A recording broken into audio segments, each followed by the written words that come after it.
Untuk mengetahui perkembangan terkini terkait penyidikan kasus dugaan penistaan agama pimpinan Pondok Pesantren Al Zaitun Panji Gumilang, kita akan bergabung bersama rekan kami Adia Anwari yang berada di Barreskrim Polri Jakarta. Adia, adakah indikasi pihak kepolisian segera menetapkan tersangka? Mungkin hari ini ada tersangkanya.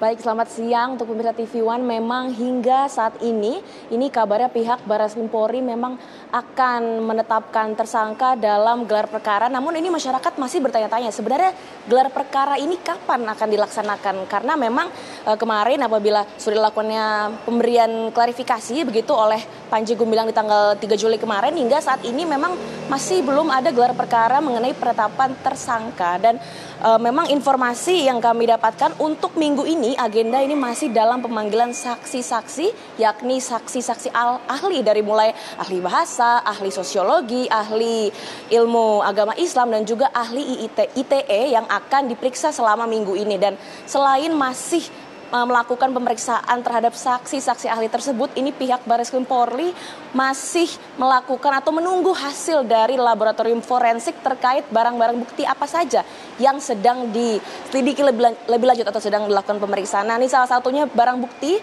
yang sedang dilakukan pemeriksaan ialah video-video rekaman yang memang sebelumnya ini telah diberikan oleh salah satu pelapor, yakni Muhammad Iksan Tanjung selaku Ketua DPP dari Forum Advokat Pembela Pancasila.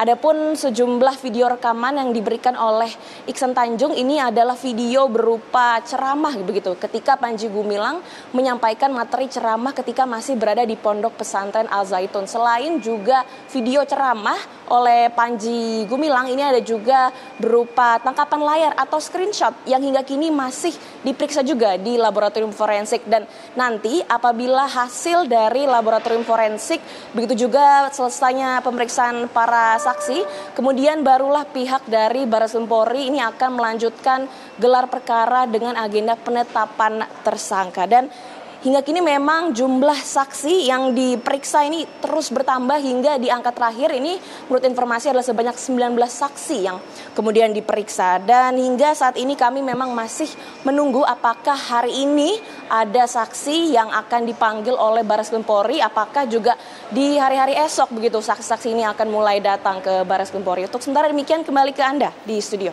Iya, dari laporan tadi semuanya masih mengarah, dugaannya adalah ke penistaan agama dan juga penyebaran berita bohong terkait Undang-Undang ITE.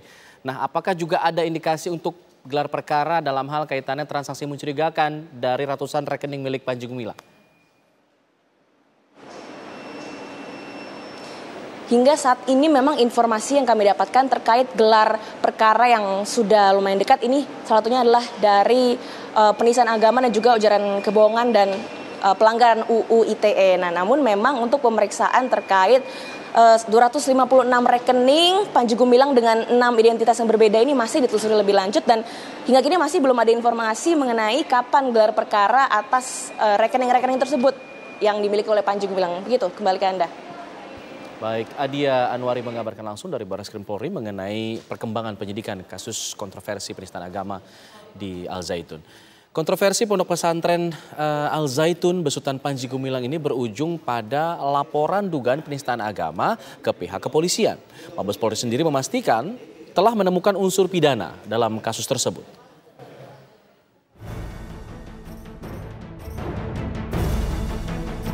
Setelah melakukan gelar perkara, Barreskrim Polri memutuskan menaikkan status penanganan perkara kasus dugaan penistaan agama yang dilakukan pengasuh Pondok Pesantren Al Zaitun Panji Gumilang ke tahap penyidikan. Penyidik memastikan telah menemukan unsur pidana dalam kasus tersebut. Meski demikian, polisi belum menetapkan tersangka dengan alasan masih melengkapi alat bukti. Lantas, apa yang sesungguhnya membuat langkah Mabes Polri begitu hati-hati menetapkan tersangka di kasus Panji Gumilang? Benarkah semua lantaran taji Panji begitu kuat? Kenapa harus ditangkap? Karena memang pasalnya pasal yang sudah berat, dugaan penistaan agama itu pasal 156A dengan hukuman jerat paling maksimal 5 tahun dan Undang-Undang ITE loh. Karena semua apa yang diucapkan oleh Panji Gumilang ini semua terekspos, semuanya dipublikasi dengan jelas gitu. Artinya mereka ini mempertontonkan penistaan agamanya, mempertontonkan kesesatan dengan terang-terangan. Ini sangat berbahaya. Kalau Panji Gumilang punya pemahaman sesat, mungkin dengan pemahaman pribadinya tidak menyebarluaskan atau tidak mengekspo maupun balikan, itulah hak pribadinya mereka. Ataupun kalau mau bikin agama baru silahkan. Silahkan saja bikin agama baru, kita akan toleransi, kita akan menghormati agama baru itu tersebut. Tapi apa yang disampaikan, asal jangan tidak mencampur mengobok-obok agama Islam. Ini yang sangat meresahkan. Kenapa harus ditangkap satu? Untuk tidak melarikan diri, karena 1.200 hektar itu sudah cukup, apalagi punya pelabuhan. Yang kedua adalah untuk tidak mengulangi perbuatan. Dari 17 poin ini yang sudah banyak kasus dikritisi, diinvestigasi oleh MUI, nggak ada perubahan, justru tambah meningkat. Itu yang jadi landasan ya, Bang? Yang ketiga adalah untuk jangan menghilangkan barang bukti. Kenapa? Karena Panji Gumilang sudah diduga menurut keterangan Leni Siregar daripada Wali Santi sudah menghilangkan barang bukti, dugaan-dugaan daripada pencabulan, daripada perzinahan. Itu sudah menghilangkan barang bukti.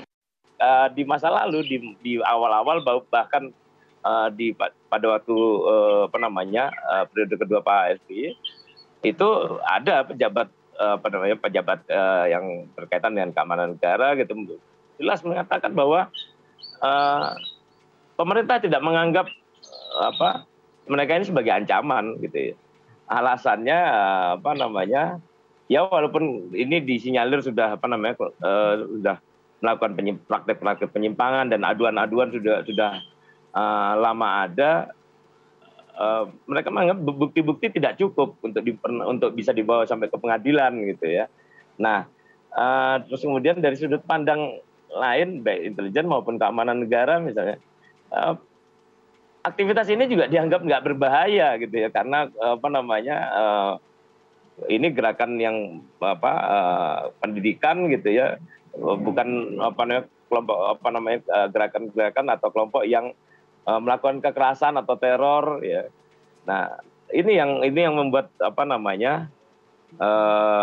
masalah. Walaupun pada waktu itu juga ada rumor bahwa ada keterkaitan antara aktivitas Al Zaitun yang kayaknya kuat ini dengan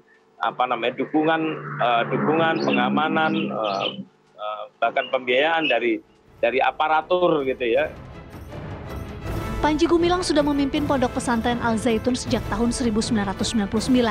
Ponpes yang berlokasi di Indramayu, Jawa Barat tersebut sempat menuai kontroversi pada tahun 2002. Saat itu Al Zaitun Santer disebut-sebut memiliki hubungan dengan Organisasi Negara Islam Indonesia atau NII dan penyimpangan pemahaman keagamaan. Tim TV One mengabarkan.